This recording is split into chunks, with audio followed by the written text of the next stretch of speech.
November 4th, 1914. The date is etched in your bones now, though the calendar will blur in the months ahead.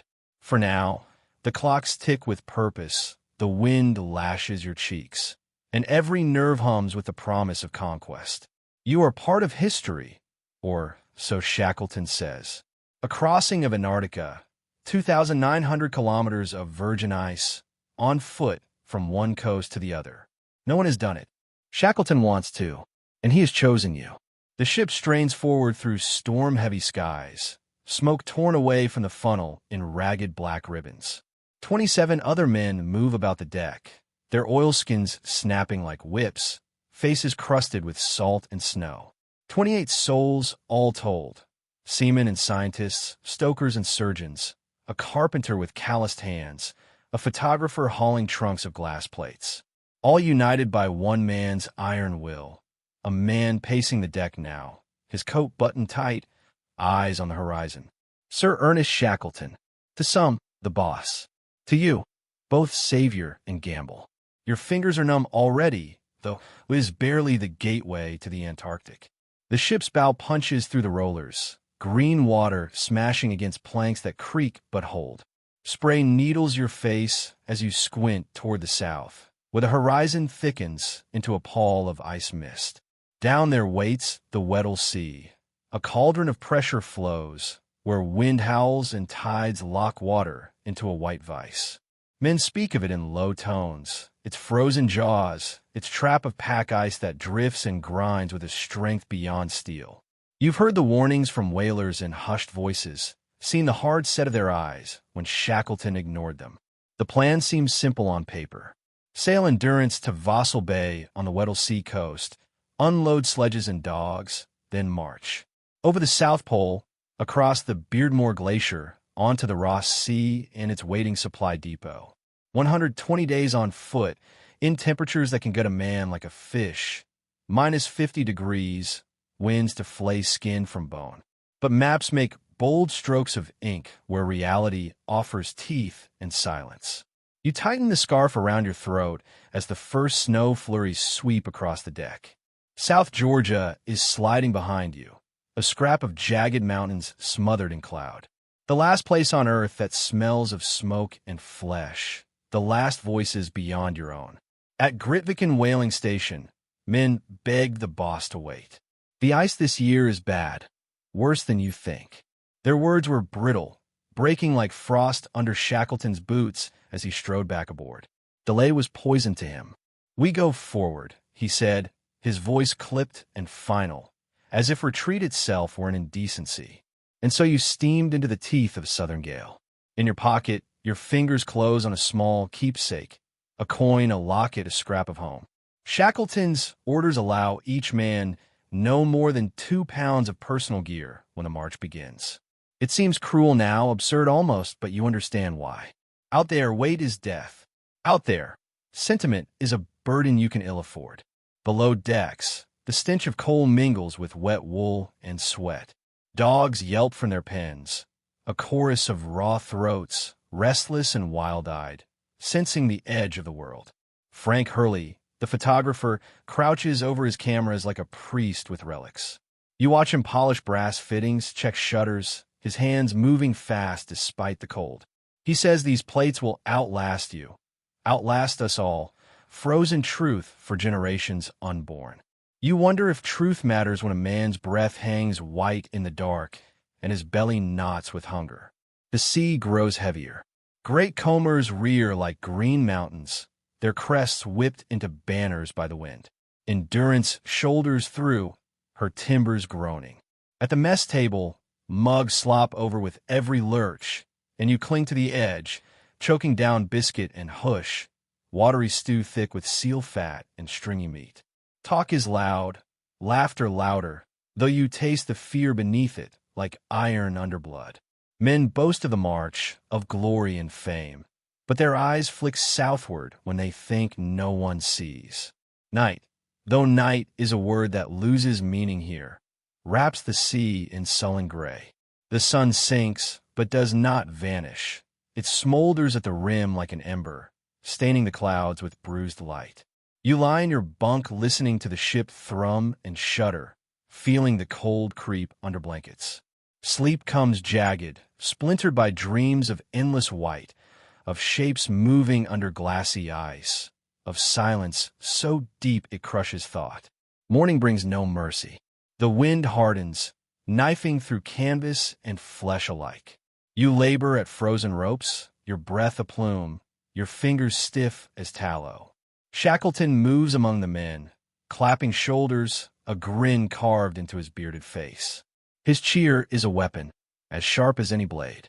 You draw strength from it, even as doubt gnaws your gut. Can any man master a continent of ice? Days bleed together, one storm into the next, until you scarcely recall the warmth of a hearth, the scent of rain. Only the hiss of spindrift and the grind of ice fill your world. On December 5th, Endurance presses deeper into the Weddell Sea, her prow nudging aside pans of ice that clink like shattered glass. The water narrows to leads, a twisting maze that promises passage 1 hour and slams shut the next. You take the watch and see it, the sea widening, the floes thickening, the sky low and leaden with doom. The trap is closing, though you do not yet know it. For now, you stand on the heaving deck, breath raw in your throat, eyes fixed on that far white edge where the world ends. Ahead lies glory, or a grave of ice. Behind, 1,000 miles of storm. There is no going back. Shackleton has set his course, and you are bound to it, heart and soul. And so you sail on, into the white unknown. The cold bites harder now, and the wind carries whispers, warnings, perhaps, or just the restless breath of the Weddell Sea waiting for you. December has unfurled its gray banner, and with it comes a feeling you cannot name. Something between dread and awe. You hunch on the forward deck, collar high against the sleet, eyes searching the horizon where floes drift like ghosts. Behind you, the mountains of South Georgia are long gone, their peaks erased by distance and snow. There is no land now, only this iron-gray ocean scattered with shards of ice, growing thicker every day. You remember that last night on the island. The whaling men spoke plain, voices low and grim over the crackle of the hearth. The ice is heavy this year, one said, his hands black with blubber, eyes hard as flint. Pack will close early and hold. Another nodded, the lines of his face carved deep by gales and winters. They told Shackleton what the sea would do, how it would crush a ship like an eggshell if the wind turned wrong. But the boss stood easy in the lamplight, his boots muddy with thaw, his jaws set like iron. He listened, nodded, and then dismissed their fear with a word. "We go forward," he said. You can still hear the cadence of it, clipped and certain, as if retreat were a sin carved into the bones of the earth. And so you left, the oil smoke of Grytviken fading into the pale. You thought yourself bold then, heroic, even. Now, with the cold in your marrow and the world narrowing to ice and fog, you wonder if boldness is just another name for blindness. The Weddell is tightening her grip. You feel it in the way the ship shudders when her bow shoulders against floes. Great slabs of ice groan and tilt as Endurance forces a lead, steam roaring from her funnel, the screw threshing white water to froth. Men lean over the rails with poles, pushing at fragments that clutch like claws. Somewhere forward, a dog howls, long, eerie, like a soul lost on the wind. Hurley, the photographer, climbs the rigging to catch the scene. Mast swaying, beard stiff with frost, camera slung like a musket. "History," he says when you curse him for a fool. "No man will believe what we've seen unless I show them." You do not answer. You know what you've seen. The ice closing, lead after lead snapping shut like a steel trap. You know what you've heard too. That deep, inhuman rumble when floes grind under pressure, the moan of a frozen sea stretching to the curve of the world. December 14th. At least, you think it is. Dates slide like water now. You're on deck when Shackleton calls for full speed ahead. The leads are narrow, twisting through the pack like black serpents. Men cheer as Endurance rides through, smoke tearing across a sky bruised purple by snow squalls. But the cheers die as the lane kinks tight ahead, white jaws locking fast. You feel the engine strain, hear the screw churning, smell hot oil and steam. Then, silence, save for the mutter of the wind and the sinister hiss of ice against oak. Full astern. The order snaps sharp, but the ship answers sluggish, as if weary. She backs a length, too, but the pack closes like a noose. Floes buckle under her counter, ridges heave and topple, white water boiling between. Men scramble with poles, axes, curses ripped away by the gale. You swing a bar against a slab, ice splintering, spray freezing in your beard, but it's like hacking at the bones of the earth. The leads are gone. You are caged. Night comes. Though night here is a bruised twilight, the sun sinking to smolder at the rim of the world, staining the floes with blood.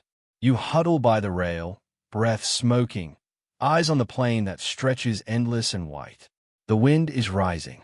You feel it bite through wool and bone, a thing alive, whispering through the rigging like a ghost. Warnings on the wind. You think, though you no longer need them. You know what's coming. January will bring worse. The men sense it too. They move slower now, shoulders hunched, faces pinched by cold and doubt. In the mess, talk is forced, loud laughter that rings hollow in the steel belly of the ship. Food comes hot but thin, hoosh thick with seal grease, biscuit hard enough to break teeth. You chew and swallow and taste the edge of fear in every mouthful. Shackletoe still walks the deck, boots thumping, voice brisk as frost. He claps men on the back, grins under his ice-crusted beard, speaks of the march as if the ice were just another road. We'll be on the barrier by February, he says, and some nod, hope flickering like a candle in the gale. You nod too, but inside, you feel the weight of those warnings, the ones the wind carries still. It is January 18th when hope dies a little more. Endurance lurches under a groaning shudder that runs from keel to masthead. You grip the rail as the deck tilts, eyes raking the white waste.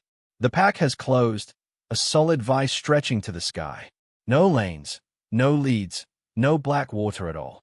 Just ice, ridged and jagged, locked tight to the horizon. You hear the boatswain curse under his breath, a low, hopeless sound. Engines throb. The ship quivers, thrusting against the pressure, but she does not move. Not an inch. Axes bite at the floes, iron ringing on ice. Men sweat and swear, faces gray with cold, but the pack laughs, a deep, grinding roar that swells and fades like distant thunder. After 3 hours, you slump on the rail, arms trembling, breath scalding your throat. The leads will not open. The ice will not break. Shackletoe calls a halt. His voice is even, calm, but you see the flicker in his eyes. The same flicker that's in yours now. The first cold breath of fear. The wind keens higher, a banshee wail skirling through the rigging. Snow lashes like shards of glass. Around you, the floes shift, groaning under pressure, ridges heaving as if the earth itself were alive and angry. You think of South Georgia, of the whalers' warnings, of what men said in lamplight when the night was warm and safe. The words come back now, like ghosts on the gale. The ice will close early and hold. You look south, where the sky lowers heavy as lead, and you know, the trap has sprung. The sound is like nothing you've heard before, an endless groan, deep and monstrous, as if the planet were grinding its teeth beneath you. It seeps into your bones. That sound makes the hairs rise on your neck as you stand by the rail and watch the world harden. January 18th, 1915. Though the date means less now than the white facts spreading to every horizon, the ship is locked fast. For hours you've hacked and heaved, swung axes until your palms blistered, sweated under the gray sky though the air knife cold enough to freeze spit mid-flight. Men jammed poles against the floes. Engines thundered astern. The screw churned black water into a frenzy, but the Endurance never moved. Not an inch. The floes ground and hissed and closed tighter until the last lane of water vanished under a lid of glass-hard ice. Now she sits, your wooden world, gripped in a frozen vice that stretches north to infinity and south to a land you'll never reach. You lean on the rail, chest heaving, breath smoking like steam from a dying engine. All around, the ice ridges tilt and topple, pressure cracking like rifle fire as floes heave against one another. The sound drills into your skull, a low, sullen rumble beneath the higher whine of the wind. Somewhere out there, a pressure ridge rears 20 feet high, gleaming like marble under the pale sun. It falls with a crash that trembles through the floes and shakes your boots. You swallow hard. Steel bends. Oak splinters. But the ice, God help you, the ice does not break. Shackleton stands near the bridge, hands thrust deep in his coat pockets, head bent against the wind. His beard is rimed with frost, his eyes fixed on the south as if sheer will could melt a continent. When he turns, his face shows nothing but iron calm. "We'll winter in the pack," he says, voice level, as though the words were ordinary as tea. "Make her snug. We'll wait it out. Wait it out." The phrase slams through you like a hammer. Winter, here, where the sun will vanish for months, where darkness grips the world in a shroud and the cold falls to 50 below, where the floes crush mountains of ice to rubble. You think of the plan, landing at Vassal Bay, marching across the pole, glory written on white space. That plan has frozen solid now, locked as tight as the ship. Men move slow, silent as ghosts. The cheer that bubbled on deck weeks ago has guttered like a flame in the wind. You feel it in your own chest, a weight like stone. Around you, voices mutter, low and flat, their words whipped away by the gale. Hurley hauls his camera from its case, climbs the rigging with mittened hands, his face a mask of ice. He swings out on the ratlins and frames the shot, the Endurance imprisoned in a sea of white, her mast spearing a sky the color of lead. You watch him click the shutter, and a thought crawls through your mind like a worm in frost. This is history, yes. But history is no shield against hunger or the killing cold.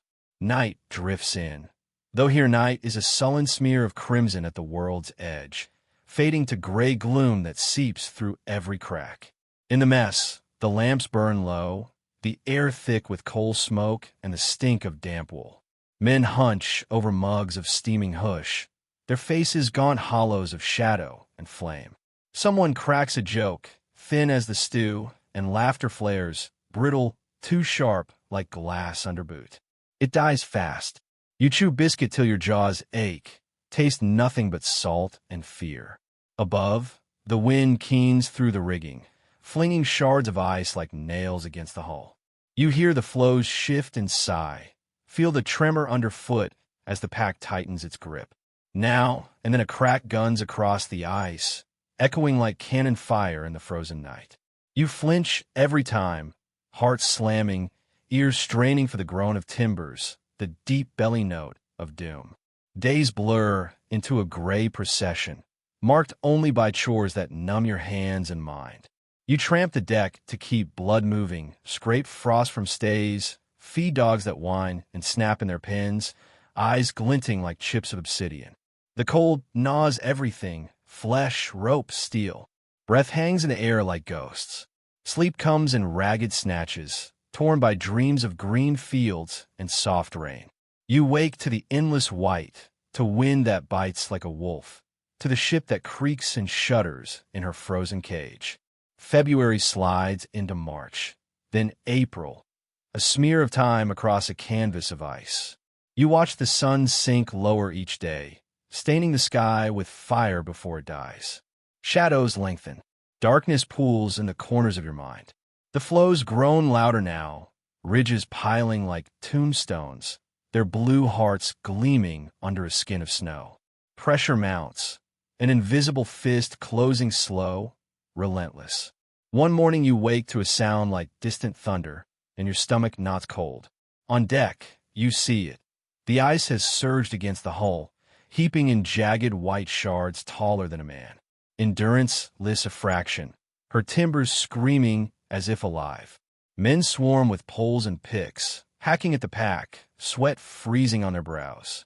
The boss moves among them, voice crisp, steady as bedrock, but his eyes flick north, then south, measuring, weighing the odds.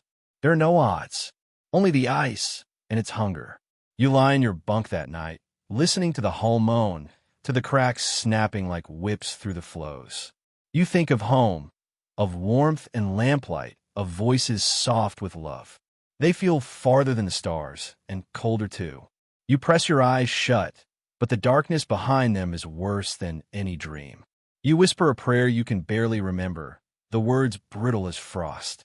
Outside, the wind rises, shrieking through the rigging like something unchained. And beneath it all, that sound again, that deep, murderous groan of the ice crawling closer, closer. You know then, with a certainty that burns like ice in your gut, the Endurance is not a ship anymore. She's a coffin waiting for the lid to close. The first splintering crack comes like a gunshot in a cathedral of silence. It's October 24th, 1915, 6:45 in the bleak evening. Though you have stopped trusting clocks, time here moves to the pulse of ice and wind. You jerk upright, heart hammering, as the ship lurches under your boots. Outside, voices rise, boots pound on deck. Then you hear it, an awful grinding roar, deep and brutal, like the earth itself tearing apart. You stumble up the ladder into a whirl gone mad. The wind claws at your face, flings shards of snow like shrapnel. Lamps swing wild, shadows thrash across the deck. And there, off the port beam, the floe has split in a gaping wound of black water, 30 feet across, jaws chewing at the hull. Men shout orders you barely catch through the gale. Shackleton stands high on the bridge, his voice a blade through the din. Lash everything down. Keep calm. But calm is a lie. The ice is alive tonight, a white beast thrashing in fury. It heaves against the hull with sickening force, timbers shivering in protest. Then, a sound that stills your blood, the stern post snapping like a rifle shot. You feel it through your boots, a jolt that climbs your spine. Water gushes in below, cold, relentless, hissing through the shattered seams like venom. Pumps! To the pumps! Cries wild, his voice raw. You seize a handle, muscles screaming as you work in blind rhythm.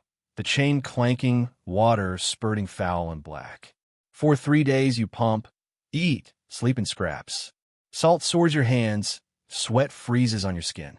The pumps clatter, pistons thud, men curse and strain, but for every gallon thrown overboard, another gushes through torn planks. It is hopeless, though no one says it. Not yet. You glimpse Shackleton in the lamplight, crouched over a chart with Worsley, their faces carved from iron.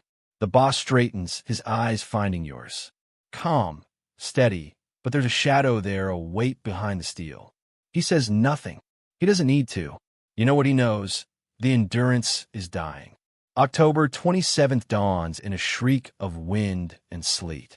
The floes close in again, ridges grinding, splinters screaming as they rake the hull.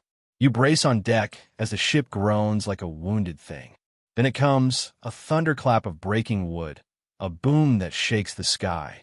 You whip around and freeze.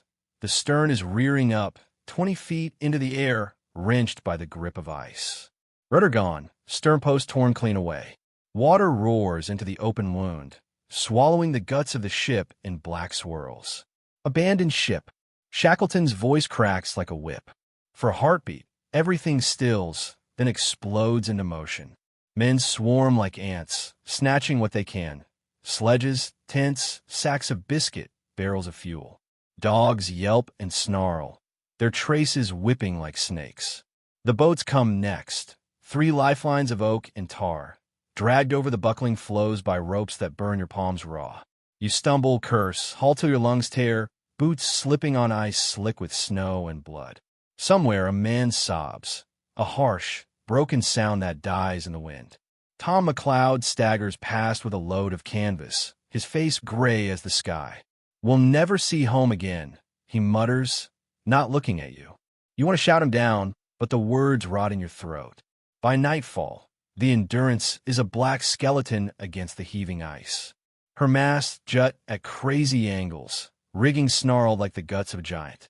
You watch from the floe as she dies slow, groaning under the crushing embrace. The ice moans too, a deep, hungry sound that seems to swell from the heart of the world. Snow hisses down, veiling everything in white.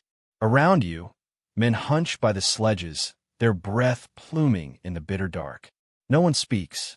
The dogs whine low, uneasy, their eyes shining like chips of obsidian.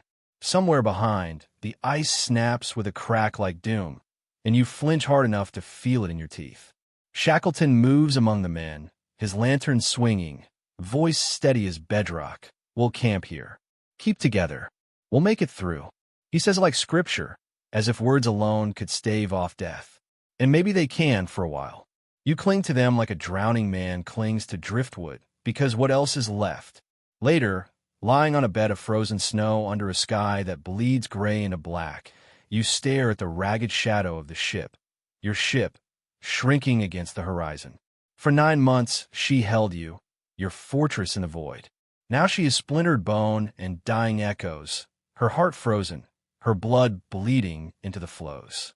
You close your eyes, but the dark behind them crawls with ghosts. Home flickers like a candle, faces blurred by time, voices fading like smoke. You clutch the scrap in your pocket, a locket, a coin, a prayer, and feel its weight drag you deeper than sleep. Far off, the Endurance groans again, a sound like the last breath of something proud and doomed. Then silence, save for the wind, the endless wind, carving your soul to ice. You know this now, as sure as the cold in your marrow. The dream is dead. The march, the glory, the pole, all drowned in black water under a lid of ice. What remains is simple, brutal, pure. Survive. The world is white and brittle underfoot, a frozen desert without horizon or mercy. You drag the sledge until your shoulders burn and your breath rasps like torn paper, boots crunching on snow crusted sharp as glass.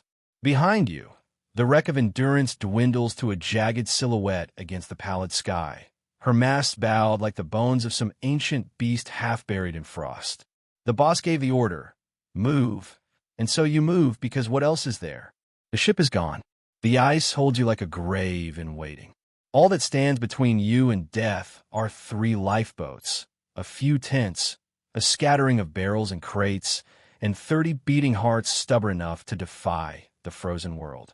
The sledges creak, ropes biting into raw palms. Each boat weighs near a ton, dead weight grinding over hummocks and pressure ridges that rise like frozen waves. The dogs strain in harness, tongues lolling, breath pluming in quicksilver clouds. Men grunt and curse, boots slipping on glazed snow, faces masked in rime. For 3 hours you haul until your vision blurs and your muscles scream. And when at last you stop, chest heaving, you see what the ice has given you. 1 mile. 1 miserable mile. You drop to your knees, snow biting through your worn wool, and feel despair creep like black frost through your gut. Shackleton walks the line, his voice a steady drumbeat. Well done, lads. We'll camp here. But even his tone cannot melt the truth. The march is folly. The floe sprawls endless and treacherous, a labyrinth of jagged ridges and treacherous cracks. Ahead lies open water, mocking you with its dark shimmer, a gulf too wide to leap, too deep to ford. The map in your mind unravels. The dream of Powlett Island, supplies, salvation, shrinks to a cruel mirage.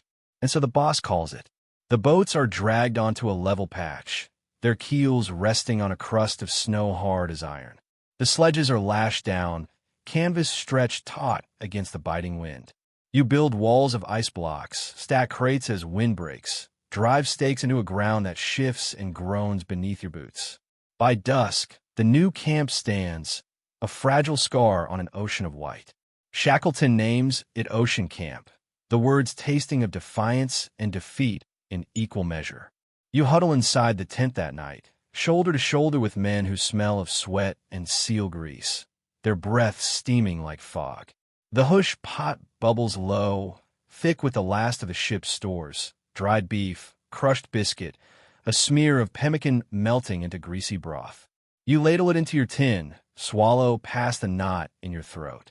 Hunger claws anyway, deep and hollow. Tomorrow, the rations shrink again. 1 biscuit a day, maybe 2 mouthfuls of milk if the tin stretches. Cocoa on Sundays, if luck holds. The arithmetic of survival grinds in your skull. 28 men, 1 month of food. After that, God help you. Talk comes low in the flicker of the blubber lamp, words dulled by weariness. Someone mutters about killing dogs when the tins run out. Someone else says nothing but stares at the canvas, eyes flat as slate. Hurley squats by the stove, cradling a tin cup of steaming cocoa like a relic. His cameras lie in a heap behind him, wrapped in oilcloth, heavy as sin. For 100 plates he carried from the wreck, glass ghosts of a world that no longer exists. Shackleton saw the madness in it and set the law. 2 pounds of personal gear, no more. To prove it, he dropped his own gold coins into the snow, left his Bible in the wreck with a kiss of frost on its cover. Hurley smashed the plates that didn't make the cut, 250 shards glittering like fallen stars on the ice. The rest he guards like breath. History, he says when someone sneers. If we live, they'll need to see. If we live. The words hang like frost in the air, and no one answers. Outside, the wind rakes the tent with claws of ice. It moans through the guy ropes, shrieks over the ridges, a banshee song that seeps into your bones. The floe creaks under you, a low, sullen groan like the breath of something vast and angry. You curl tighter in your bag, burrow into the stink of wool and sweat, and still the cold gnaws, patient and merciless. Sleep comes in fits, shattered by dreams of green fields, warm rain, a heart's glow on familiar walls. You wake to darkness pressing like iron and the taste of salt on your cracked lips. Morning brings nothing but glare and silence. The sky is a vault of bruised steel, the sun a dull smear behind gauze. You stumble out to piss in the wind, boots grinding frost, breath scalding your throat. Beyond the camp sprawls infinity, a plain of hummocks and pressure ridges marching to the horizon, all blue shadow and knife-edged light. Somewhere out there, the floe drifts, slow and silent, carrying you farther from hope with every unseen mile. Shackleton reckons the nearest land is Powlett Island, 340 miles as the crow flies, if crows flew in hell. The dogs howl as you pass, eyes glinting like black ice. Hunger sharpens their bones, knots their guts to ropes. Soon enough, their fates will tangle with yours. Already, the word circles like a vulture. Meat. Warm and bloody, with fat to stoke the fire in your belly. You swallow hard and walk on, boots crunching, heart leaden. Survival strips a man to the bone, and you are all bones now, rattling under a skin of frost. By nightfall, the wind dies, leaving a silence so vast it crushes thought. You sit outside the tent, staring north where the last ember of sun gutters behind a wall of ice. The floe shifts with a low moan, a sound that crawls up your spine and nests behind your eyes. You think of home, of voices soft with love, and the memory tastes bitter as brine. Ocean Camp. The name is a jest, a cruel joke scrawled on a shroud of white. You wonder how long a man can wait before hope turns to dust. The sun sinks lower each day, bleeding pale fire across the ice before it drowns in the gray. Soon it will vanish entirely, swallowed by a night that will last for months. Already the shadows stretch long and blue, and a hush has settled over Ocean Camp, heavy as the frost that seals every seam. Time here has no teeth, no edges, just a smear of endless white and the slow, silent drift of death creeping closer. You wake to the rasp of canvas, the brittle hiss of snow on the wind. The tent reeks of sweat, seal grease, and unwashed bodies, a stew of men reduced to meat and will. You push free of the bag, joints screaming, breath smoking like steam from a dying engine. Outside, the world is a wasteland of glare and shadow, pressure ridges rearing like frozen surf under a sky bruised purple with cloud. The cold hits like a fist, driving needles into your skin, burning your lungs raw.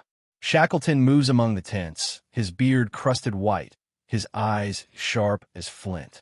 "Keep busy, lads," he says, voice brisk, steady, carved from iron. "Keep your minds right." So you mend harness, scrape ice from the boats, patch gear with fingers stiff as sticks. Work is a whip against despair, and the boss knows it. Idleness breeds ghosts, the kind that whisper of failure, of graves yawning under the snow. The food ledger grows meaner by the day. One biscuit, one cup of hot milk, thin as a shadow. Cocoa on Sundays if the tin stretch. The hush pot bubbles with seal meat when luck strikes, its greasy reek clinging to your beard like sin. Hunger dogs you anyway, gnawing deeper than frostbite. Your belly clenches at night, cramps twisting like ropes, and dreams come vivid and cruel. Bread fresh from the oven, butter melting in golden pools, roast beef bleeding on porcelain plates. You wake with a whimper in the dark, teeth grinding on empty air. The dogs feel it too. Their ribs jut like staves, their eyes burn fever bright. They snarl over scraps, teeth flashing white as the flows. Men watch in silence, jaws tight, because the truth circles closer every day. The dogs will not outlast the men. Soon, the dogs will be meat. Shackleton does not speak it yet, but you see the knowledge in his eyes, a shadow passing like cloud over ice. January 1916 slides into February. Then March, a procession of gray days blurred by cold and sameness.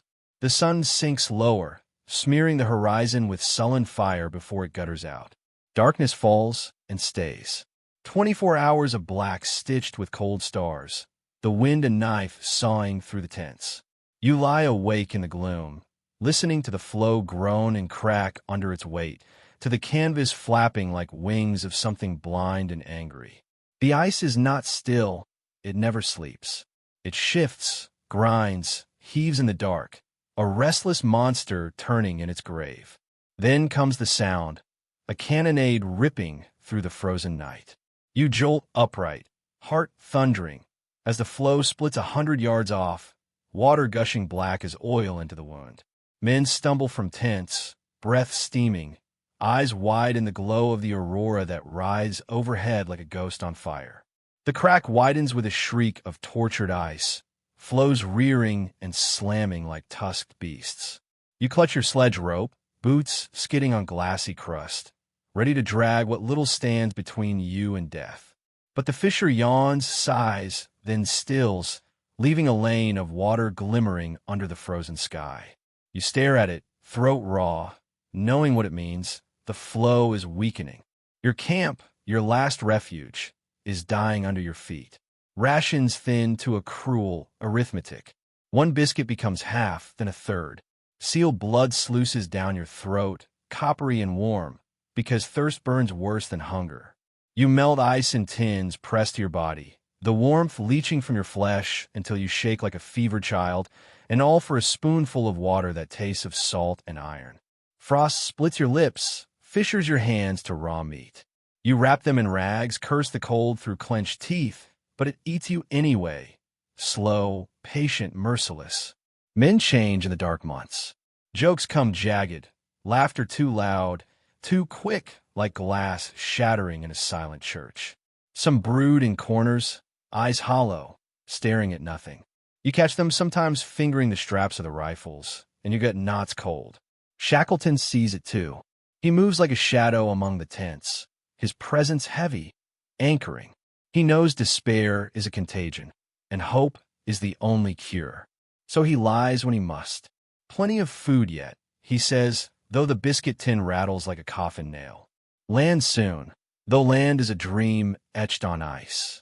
You hate him for the lies, and you love him for them too, because they keep you breathing when the dark presses down like a tomb. One night, as the wind keens through the guy ropes and the aurora dances like green fire over the waste, you crawl from the tent and stare at the sky. Stars burn fierce, cold jewels on a velvet shroud. You think of home, of voices soft with love, and the ache in your chest is worse than hunger. You wonder if the world remembers you. You wonder if you're already dead, a ghost wandering a frozen hell with 27 others damned to the same white eternity. Then a voice cuts through the dark, Shackleton's, low but hard as the flows. "Sleep, lads," he says from the tent flap.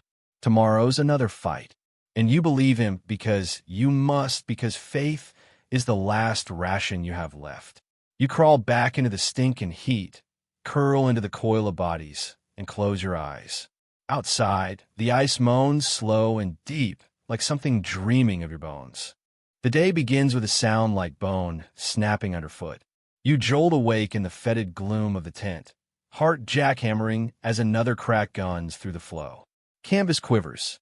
A gust rips snow through the flap in a stinging white lash. For weeks now, the ice has muttered and groaned, its voice swelling like distant thunder. But this sharp, savage report means the world beneath you is breaking apart. Ocean Camp is dying, and if you stay, you'll die with it. Shackleton knows. He's on his feet before the echo fades, his voice flaying the dark. Turn out, lads. Time to march. Orders slice through the stink of sweat and seal grease. The words strike sparks in your gut. Fear and relief fused into something raw. You've prayed to leave this flow, this shifting tomb, but you know what waits. A trek across chaos, a deathscape of shattered hummocks, jagged ridges, lanes of black water yawning like wounds in the ice. You jam frozen boots on feet stiff as oak, cram your few rags of gear into the sack. 2 pounds, Shackleton said, no more. You finger the keepsake in your pocket, a locket, a coin, a scrap of home, and leave the rest for the floe to swallow. Hurley crouches by his gear, jaw set, his breath smoking through clenched teeth. He smashes another glass plate with a mallet, shards skittering like ice splinters across the snow. 400 images he brought from the wreck. Now whittled to 150, the ghosts he'll drag through hell because history demands its proof. Outside, the wind scythes across the white in razors. The 3 boats crouch on their sledges like beasts waiting for the lash. James Caird, Dudley Docker, Stancomb Wills, each a ton of wood and iron chained to ropes that bite your palms raw. You lean into the harness, muscles screaming, boots grinding frost, breath burning your throat. The dogs lunge ahead, ribs sharp under matted fur, tongues lolling pink against the gray. You strain, curse, heave till fire rips your sinews.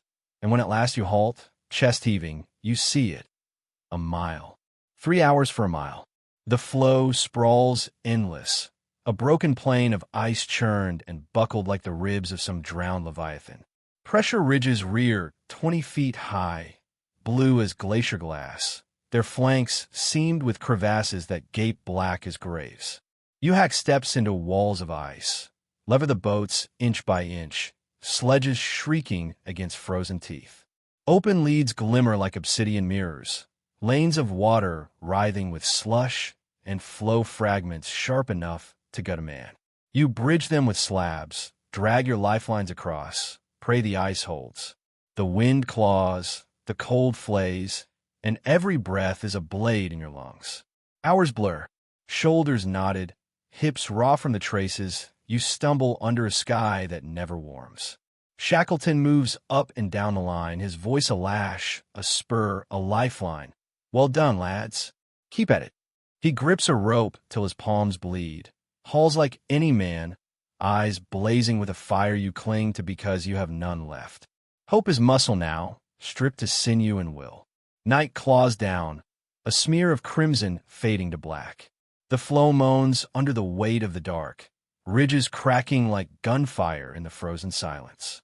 You pitch the tent in a hollow scooped from snow, lash it against the gale that keens like a lost soul over the waste. The hush pot bubbles thin on the blubber stove, greasy steam clawing your nostrils. You choke down a scrap of seal meat, a biscuit crumb, your gut snarling like a starved dog. Around you, men crouch hollow-eyed, their faces masks of rime and shadow. No one speaks of the march ahead. No one dares. Dawn drags gray and grudging, a light that wounds more than warms. You shoulder the traces again, boots crunching on a crust that buckles underfoot. Each step jars up your spine, each breath saws your throat. The cold is a beast with iron claws, raking marrow, gnawing blood to ice. Frost splits your lips, fissures your hands to meet. You wrap them in rags, curse through cracked teeth, but the wind eats you anyway, slow, patient, merciless. You pass a dog carcass staked in the snow, ribs arched like a broken harp, its blood black against the white. Hunger coils in your gut, shame biting with it. You will eat worse before this is done. You know it now. As sure as the sky is steel and the ice is death. By the third day, the ice softens under a treacherous thaw. Pools slick the hummocks. Slush swallows your boots to the ankle, sucking cold as a grave. The boats wallow in their traces, sledges sinking to the hubs. Men curse, eyes wild with fatigue, and still Shackleton drives you on, because stopping is death, and moving is the illusion of hope. But hope cracks like the flow when, after hours of torment, you glance back and see the truth etched in a single jagged line of tracks. 3 miles. 3 miserable miles for 3 days of hell. Ahead lies infinity, white and broken, mocking you with its silence. Shackleton halts, his breath ragged, beard crusted with frost. He stares south, then north, eyes narrowing as if to read the verdict written on the ice. When he turns, his voice is flat, final. We camp. We wait for drift. The words drop like stones in your chest. You slump in the traces, muscles quivering, heart a lump of lead. All that agony, all that fire, for 3 miles. The boss's dream lies drowned with the endurance. Now there is no march, no glory, no pole. There is only the flow and the long, slow murder of time. You watch him walk away through the spindrift, a black shape against the white, and wonder if even Shackleton can hold back the dark that's closing in. The flow beneath your boots has turned traitor. It groans and quivers like something alive, riddled with cracks that creep under the snow like black veins. The air smells different too, salt and something sharp, something wet.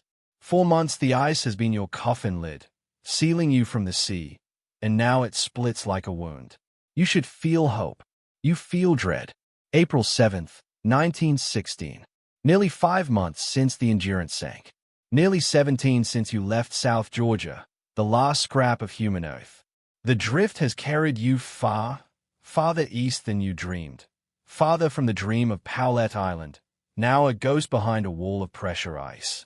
Shackleton stays at the map in the lamplight, the lines writhing like snakes across the chart. And then he says the word that tastes of iron and blood.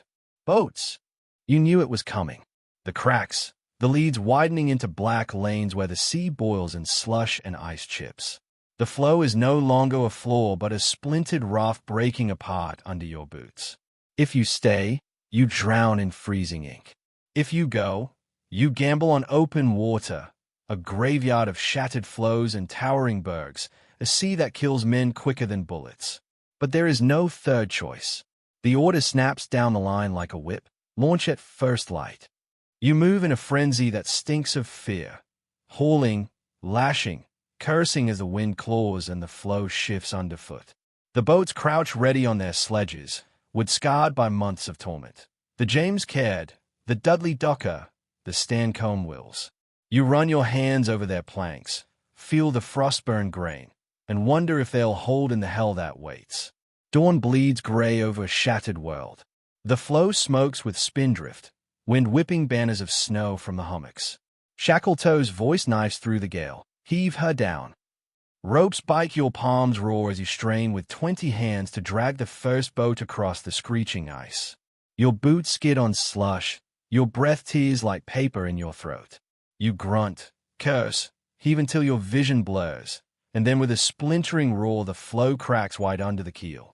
Water gapes black, sucking, hungry. Shove her in. The boat slams into the sea, green water foaming, ice chunks banging her ribs like mallets. You pitch gear into the hull, sacks of biscuit, tins of milk, the last of the fuel, a scatter of seal meat slick with frozen blood. Rifles, oars, the compass Shackleton guards like a relic. Last, the dogs, what's left of them, ribs sharp as scythes. Some men look away as the weakest are shot, their bodies dragged off to the edge, blood steaming on the snow. Survival is a butcher with no conscience. You clamber over the gunwale, boots thudding on the thwarts, heart punching your ribs. The sea breathes under you, a slow, cold lung that reeks of brine and death.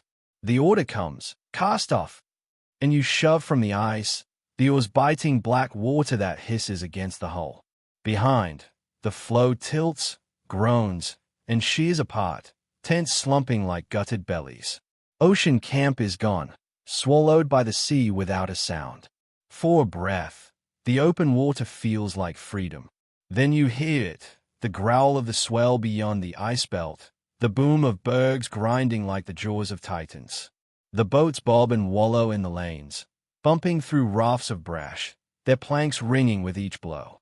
Icebergs loom like cathedrals of glass, their flanks green as drowned emeralds, their spires stabbing a sky smeared with storm. You row till your hands blister and bleed, muscles screaming with each stroke, your handles slick with sweat and salt. The cold eats your breath, gnaws your bones, saws through every rag you wear. Spray lashes your face, freezing in spines that cut your skin. Night crouches fast, a blue dusk sinking to black, the wind sharpening to knives. You jam the boat's nose into a floe, drag her up with ropes stiff as iron, and sprawl on ice that quakes under your belly like a thing alive. You choke down hoosh from a blackened pot, seal grease and biscuit crumbs afloat in gray slime, then crawl into a sodden bag that stinks of blubber and men. The cold drills through every seam, stiffens your joints till you moan like a broken hinge. You sleep in fits, jerked awake by the crack of ice, the hiss of water, the mutter of the wind like a voice in your skull. You will die here. And then, light. Morning, though the sun is a pale wound in a sky bruised violet with storm. Shackletoe's face looms above you, beard crusted white, eyes burning like coals under frost. Up, lads, he barks, his voice slicing the gale. We make north. North, toward a name scrawled on the map like a prayer, Elephant Island. 100 miles of chaos, of floes and berg-choked lanes, of open sea that kills with a kiss. Beyond that, the Drake Passage, where waves rise 40 feet high, where two oceans gnash their teeth in a fury older than man. You grip the oar, palms raw, and pull till your soul screams, the boat surging through a world of ice and water and death. Behind you, the floe dwindles to a scar on the horizon, a wound that closes in white silence. Ahead, nothing but the black breath of the sea, the icebergs crouched like monsters, the wind howling a dirge for the living and the damned. You row anyway, because there is no other way. April 15th, 1916. The day dawns bleak and broken, the sea a bruise of gray and green under a sky that weeps snow.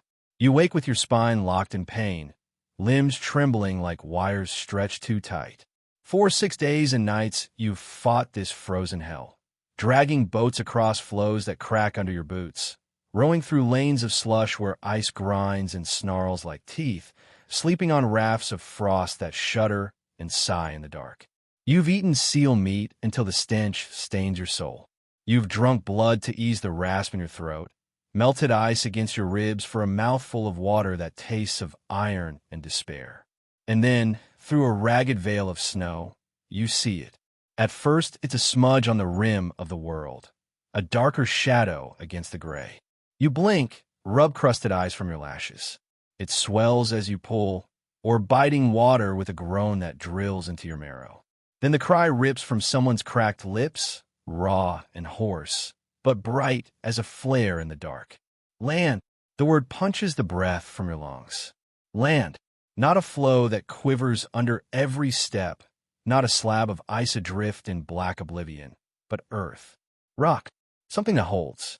You twist in your thwart, squint through spindrift, and there it is, a hulk of black rock hunched under a carapace of snow, cliffs clawing at a sky, smeared with storm. Elephant Island. You laugh, a ragged, broken bark that tastes of blood. The men join in, their voices raw, cracked by salt and frost, but thick with something you haven't felt in months. Hope. It floods you, fierce and blinding, until your eyes sting with tears that freeze on your lashes.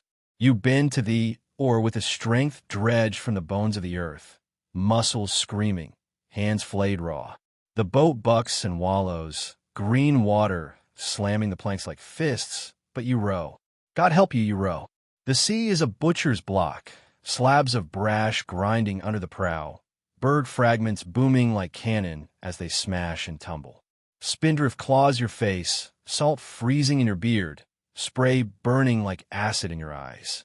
The wind balls like a beast loose from hell, tearing at your rags, whipping the boats into a crazy jig.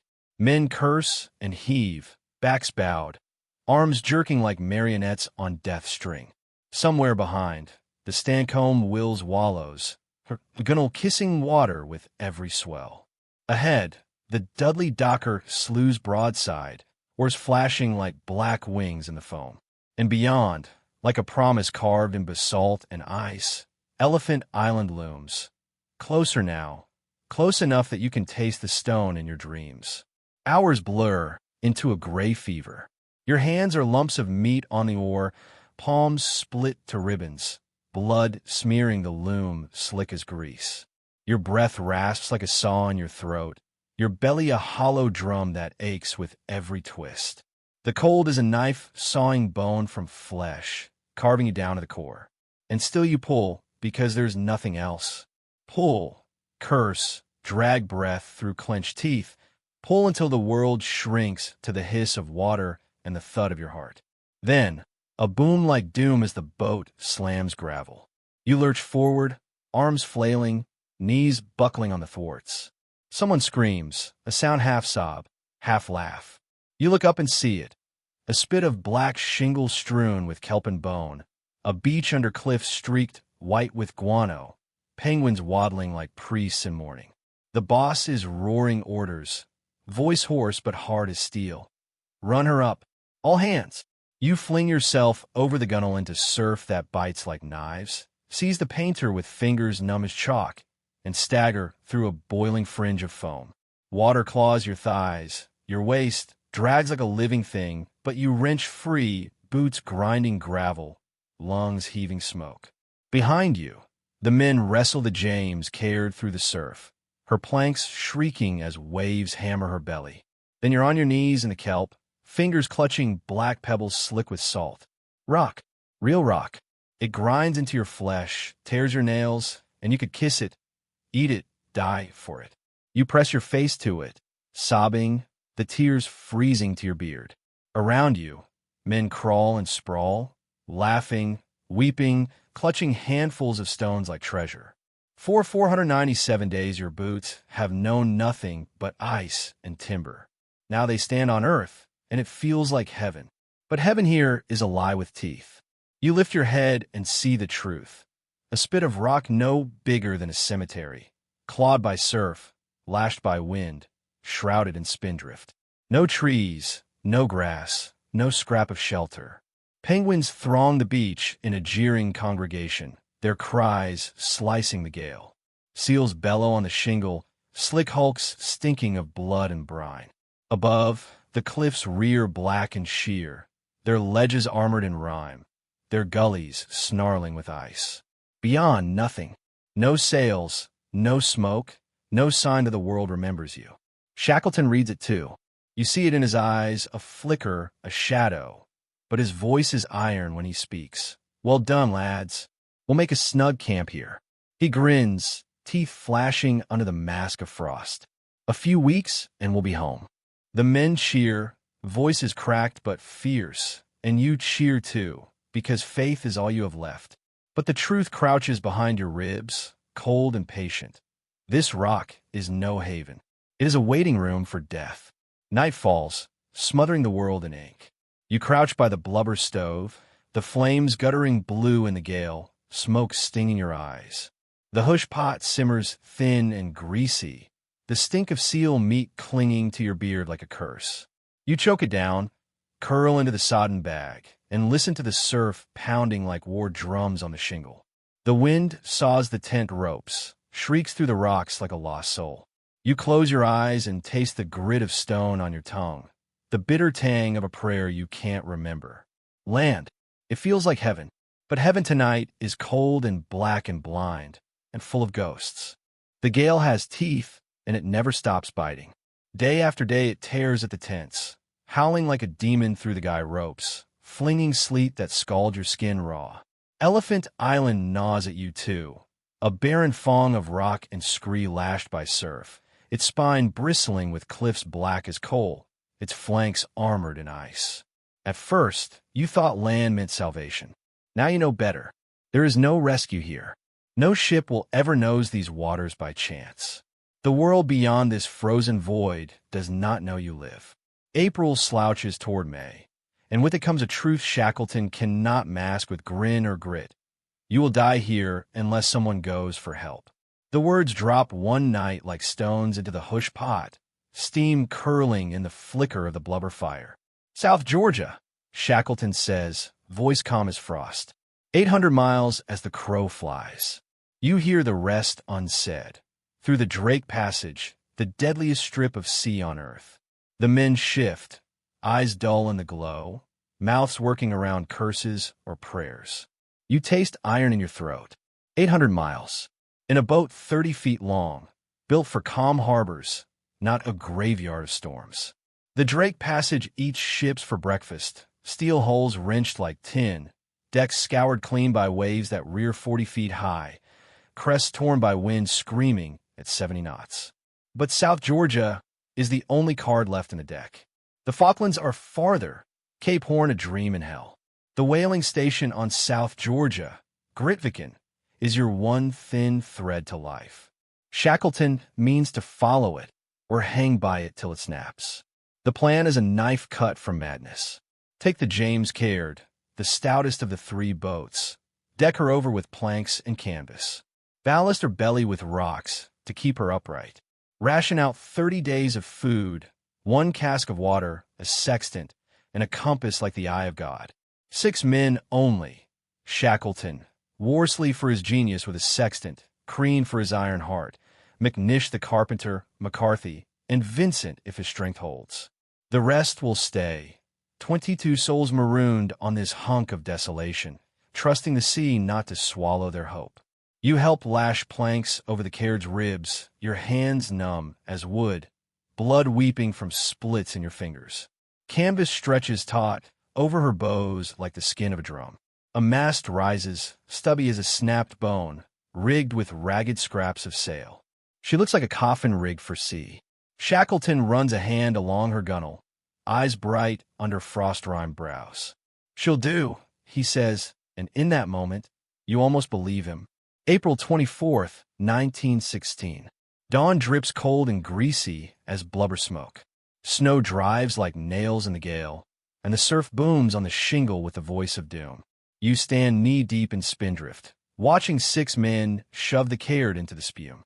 Shackleton is at the bow, boots braced, jaw a blade under his beard. Worsley clutches the tiller like a crucifix.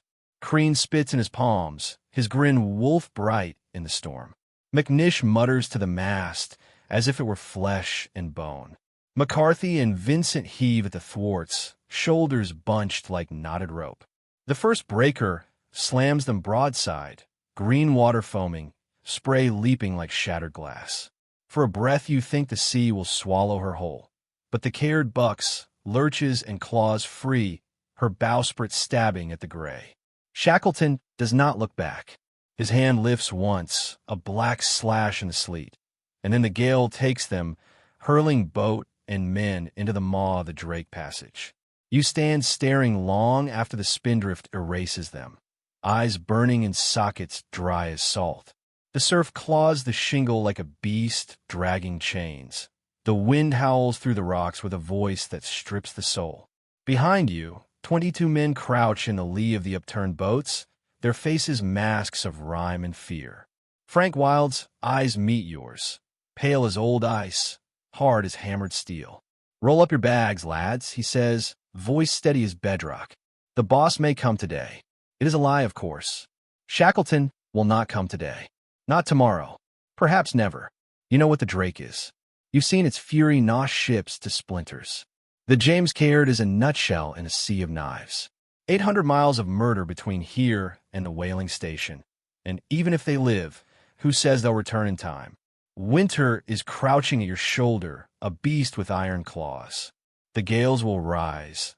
The ice will lock the sea in chains, and you will starve with your boots frozen to your feet. But you cannot say it. None of you can. So you nod, roll the sodden bag that reeks of blubber and blood, and tell yourself the lie because the truth is poison. Shackleton will come back. The boss will keep his word. Night drapes the island in black velvet shredded by snow. The surf booms like war drums beyond the shingle. The wind shrieks through the wreckage of tents, and you curl in your shelter of overturned boats, listening to the ice grind and the sea snarl. Somewhere out there, a scrap of canvas claws at the stars, a sextant catches a knife of sun, and 6 men wager their lives on a compass point in a world without mercy. You close your eyes and see them swallowed by green mountains of water, flung into gulfs black as sin, their voices snatched by wind that rips the soul from flesh. You whisper a prayer, brittle as frost, and choke on the taste of fear. 800 miles, 800 chances to die, and all you can do is wait. The waiting is the worst. Waiting gnaws your bones is sharper than hunger, hollows your guts deeper than thirst. Days crawl, crippled by cold and monotony, while the sea beyond the shingle snarls and booms like an iron door slamming in hell. You mark time in scratches on a spar, in seals butchered and penguins flensed, in hush pots bubbling thin as spit. Weeks meld into each other like dirty snow. The world shrinks to the upturned boats that crouch like beached whales on the spit, their bellies patched with canvas, their ribs shivering in the gale.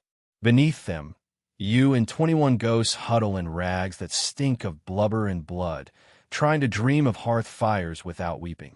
Frank Wild keeps the rot from your soul. Every dawn he rips the frost-crusted canvas aside and bellows the same words into the gale. Roll up your sleeping bags, boys. The boss may come today. The first week, you grin and curse and haul your bones upright, tasting hope like a coal in your mouth. The second, you mutter and spit and wonder if Wild is cracked. The third, you just roll the bag and stare at the surf. The words are rasp in your skull, hollow as a dead bell. But Wild never falters. His voice is iron, his eyes chips of blue ice that dare you to break. Food rots down to arithmetic crueler than the flow. One biscuit shaved to crumbs. Hush brewed from scraps of seal fat, slick with maggots. Penguin meat, so rank it stings your throat, swallowed with a grunt while gulls will overhead, screaming like souls in torment. Thirst carves your guts to chalk. You melt ice in tins clamped to your chest, warmth leaching till you shiver like a fevered child, all for a mouthful of water that tastes of salt and rust. Hunger grows fangs. You dream of bread, thick with butter pooling gold. You wake with your teeth grinding and your belly gnawing itself to blood. Illness creeps like frost under a door. Blackborough, the stowaway kid, lies bundled in a stink of rags, his feet 2 lumps of death.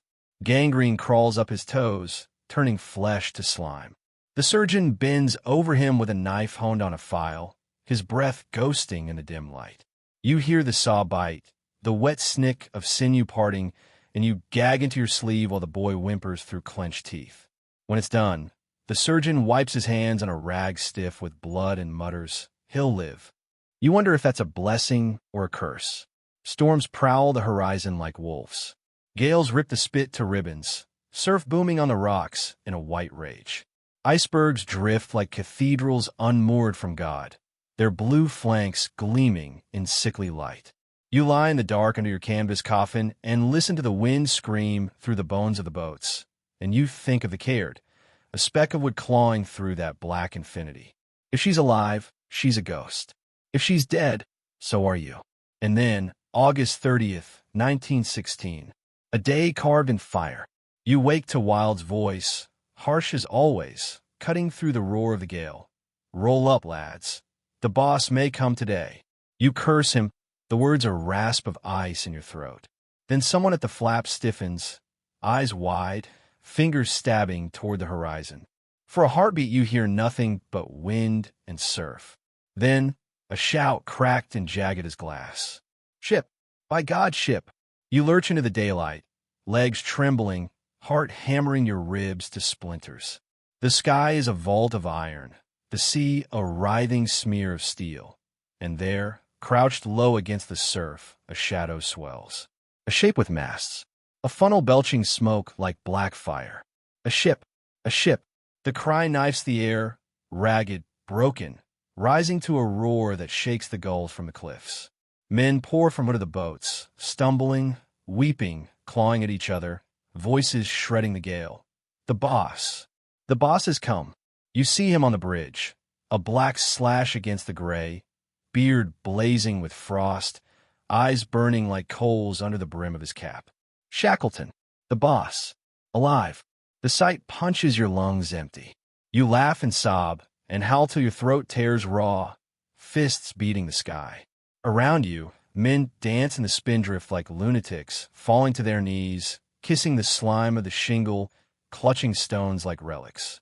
For 4 months and 6 days, you've clung to a lie like a lifeline. Now the lie stands iron and flesh, riding a storm to drag you back from hell. The ship noses through the surf like a beast scenting blood. Chilean, they say later, a tug called Yelcho. But names mean nothing. All that matters is the ladder thudding against her side, the rope rough in your fists, the deck tilting under your boots as you tumble aboard. Men hug you, weep into your neck, their tears hot as brandy on your frozen skin. Shackleton grips your shoulder, his eyes searing yours, and says in that low rasp that could calm a hurricane, "All safe? All safe, boss. Not one lost. Not one man dead. 2 years in the grip of hell, and every soul returned." The thought roars through you like fire in a gale. You lean on the rail, breath tearing your chest, and watch the spit shrink to a black scar in the boiling gray. Elephant Island fades into mist, into memory, into nightmare. Ahead lies South Georgia, a name bright as sunrise, though you know what waits beyond, a world that cannot imagine what you've seen, what you've suffered, what you've become. Night falls, the sea a vast black skin under the lash of the wind. You curl in the lee of the deck house, the smell of coal smoke sweet as summer rain, and let the dark take you. Not the blind dark of the flow, not the coffin dark of an upturned boat, but a dark stitched with the steady thrum of engines and the iron promise of home. For the first time in 497 days, you sleep without fear.